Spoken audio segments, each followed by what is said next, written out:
A call came out for a drunk driver in a white Audi. We've actually been looking for her.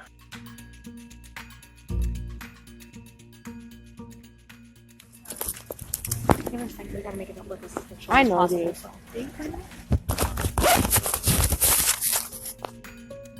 When a supervising officer coordinates a conspiracy to cover up and approves the falsification of records and encourages the perpetuation of a lie, that department most likely has a very serious cultural problem.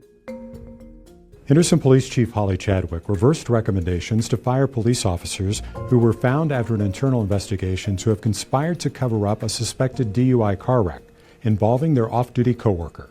Instead, Chadwick reinstated the officers after a long, expensive leave and issued minimal discipline, city records show. There's somebody who seems to be driving intoxicated. They've almost hit.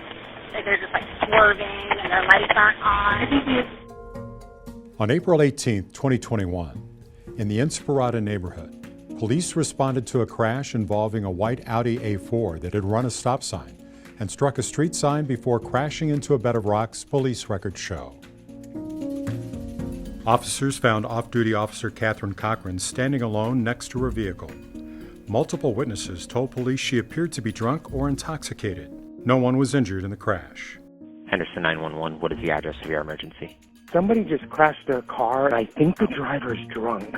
When I walked up to the car, she had the door open, saying that I said, "Is anybody in the car?" She goes, "Yes," and she was calling somebody's name. But another neighbor and we looked inside of there, and there's nobody in there. And now she's saying there's nobody in there, but she seems very intoxicated. And she's standing outside of the car pretending she's not the driver. But the police report documenting the crash didn't include those details, which were only revealed months later during the department's internal investigation.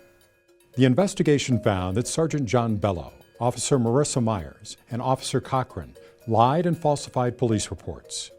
Bello never turned his body camera on, and Myers muted or turned off hers.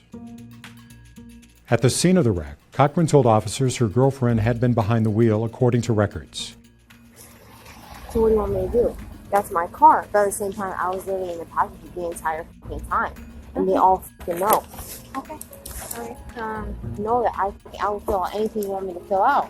But at the same time, I haven't been anything but cooperating the entire time, right? Yeah. Exactly. So I'm saying, like, dude, if you want to go to my house, I'm sure Michelle's at my house right now. She was the one who was driving. I was not driving because Is Michelle at your house? Yes, I'm sure she fucking is, dude. 100%. She is at my house. I was talking in the passenger seat. If I call her, is she gonna let me know that she was the one driving? I'm probably, dude. Then she called another friend, Donovan Reyes, who came to the scene and claimed he was the one driving, Internal Affairs records show. Were you the one driving the vehicle? Yes. Do you need medical attention? No. All right. None of the witnesses saw who was driving the Audi. However, they told officers that Cochran was the only person they saw near the wrecked sedan, and none reported seeing anyone leave the scene. Is the person here? Yes. Yeah. Yes. Do you guys know this girl? I personally don't know her. Does that officer that's talking to her know her? I'm not sure, honestly. Is there But something weird going on here? She was driving that car. our sergeant's en route right now to speak to that girl, and She's calling her by first name. okay. Well, maybe she does know her. I'm not sure. That's strange. But yeah, that's why we're trying to get on. Chadwick would not provide an interview and fled from the Review Journal when a reporter wanted to ask about another disciplinary case she overturned. Chadwick provided a statement that said she was addressing incomplete cases from the prior administration because the cases contained multiple discrepancies that deviated from best practices. She did not provide specifics.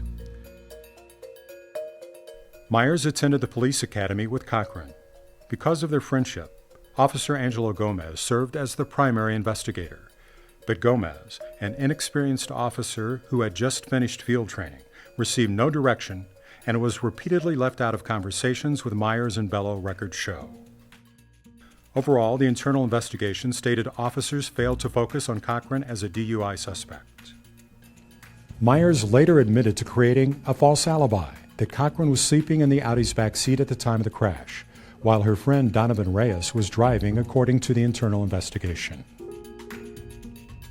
Gomez wanted to cite Reyes for leaving the scene, but told investigators that Bello told him not to. Former Deputy Chief Michael Blow recommended Sergeant John Bello, Officer Marissa Myers, and Officer Catherine Cochran be fired for lying and falsifying a police report. Records show that when Chadwick took the helm as police chief, she reversed the termination recommendation and issued minor discipline in the case. Sergeant Bello was demoted. Myers and Cochran received a year of probation. Bello, Myers, and Cochran were on administrative leave for about a year and a half. All officers involved denied allegations they covered up the crash.